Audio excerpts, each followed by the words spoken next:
గుజరాత్లో పరువు హత్య కలకలం రేపుతోంది.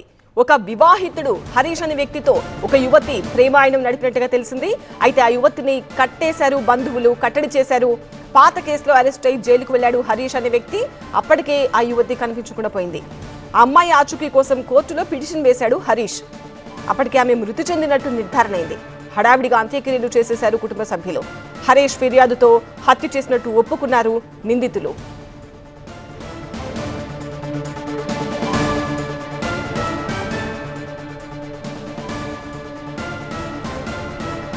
ఒక పరువు హత్యకు సంబంధించిన బ్రేకింగ్ న్యూస్ చూస్తున్నాం. గుజరాత్ లో జరిగింది ఈ ఘటన.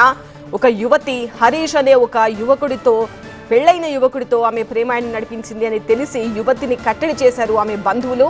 అయితే పాత కేసులో అరెస్ట్ అయి జైలుకు వెళ్లాడు హరీష్. అప్పటికే ఆ యువతి కనిపించకుండా పోయింది. అమ్మాయి ఆచూకీ కోసం కోర్టులో పిటిషన్ వేశాడు హరీష్. అప్పటికే ఆమె మృతి చెందినట్టుగా నిర్ధారణ అయింది. హడావిడిగా అంత్యక్రియలు పూర్తి చేశారు కుటుంబ సభ్యులు.